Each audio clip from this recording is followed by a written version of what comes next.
Hello friends, दोस्तों आज मैं आपको बताने जा रहा हूँ कि लोन मोरेटोरियम पर जिस पे आपका अभी तक वेट था फाइनल वर्डिक्ट कब आएगा। वो आज वर्डिक्ट आ चुका है दोस्तों। जी हाँ दोस्तों, लोन मोरेटोरियम अब नहीं बढ़ेगा। सुप्रीम कोर्ट ने साफ साफ कहा है कि लोन मोरेटोरियम अब नहीं बढ़ाया जाएगा। पूरा ब्याज भी माफ़ नहीं होगा। जाने क्या क्या डिटेल में सुप्रीम कोर्ट ने बोला है, ये मैं आपको डिटेल में आपको बताने जा रहा हूँ। दोस्तों, सुप्रीम कोर्ट ने सरकार के पक्ष को समझते हुए कहा कि कोरोना महामारी के सिर्फ कंपनियों को ही नहीं, सरकार को भी नुकसान हुआ है। सुप्रीम कोर्ट ने यह भी कहा कि सरकार और रिजर्व बैंक पर दबाव नहीं बना सकती है। सुप्रीम कोर्ट ने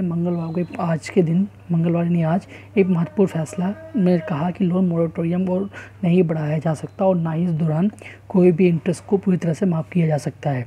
सुप्रीम कोर्ट के इस फैसले से मतलब बैंकों को राहत मिली और दूसरी तरफ पूरी तरह से ब्याज माफ़ी की मांग कर रहे रियल इस्टेट कई सारे जो सेक्टर्स कंपनियां जिनको लॉस हुआ था कोविड के दौरान, उनको ये बड़ा झटका लगा है। सुप्रीम कोर्ट ने पिछले साल अपने एक आदेश में करोड़ों लोगों को इस बात की राहत दी थी कि लोन मोरेटोरियम के दौरान उनके कर्ज ब्याज और ऊपर ब्याज यानी चक्रवृद्धि ब्याज न लगाई जाए। लेकिन अब कोर्ट ने कहा कि इस दौरान लगे ब्याज को पूरी तरह से माफ़ नहीं किया जा सकता। यानी इसको मिला के देखा जाए तो जो राहत की बात चल रही थी दोस्तों, वो राहत आज कम्प्लीटली ख़त्म हो गई है। जो हमें उम्मीद थी अभी तक कि हमें लोन वेवियर ऑफ होगा या हमें मोरेटोरियम एक्सटेंड होगा, तो वो सारी चीज़ें आज यहाँ पे ख़त्म हो गई हैं दोस्तों। कोर्ट ने कहा कि वो आर्थिक नीतियों में दखल नहीं दे सकता। जस्टिस जो अशोक भूषण है, सुभाष रेड्डी है, एम.आर. शाह की बेंच है, ये फैसला ये सुनाया गया कि मतलब ये बोला उन्होंने कि सुप्रीम कोर्ट ने साफ किया कि वो इकोनॉमी पॉलिसी के मामलों में दखल नहीं दे सकता। वो तय नहीं करेगा कि पॉलिसी सही है या नहीं। कोर्ट केवल ये तय कर सकता है कि कोई पॉलिसी कानून सम्मत है या नहीं। तो सुप्रीम कोर्ट ने एक बात और बोली है कि सरकार को मतलब उनका जो पक्ष था वो ये समझी कि कोरोना महामारी के सिर्फ कंपनियों को ही नहीं, सरकार को भी काफ़ी नुकसान हुआ है। सरकार भी काफ़ी ज़्यादा आर्थिक तंगी झेल रही है। तो सुप्रीम कोर्ट ने साफ साफ कहा है दोस्तों कि हमने राहत पर स्वतंत्र तौर से विचार किया, लेकिन पूरी तरह से ब्याज माफ़ करना संभव नहीं है, क्योंकि बैंकों को भी आखिर खाता धारकों और पेंशनर्स को ब्याज देना होता है।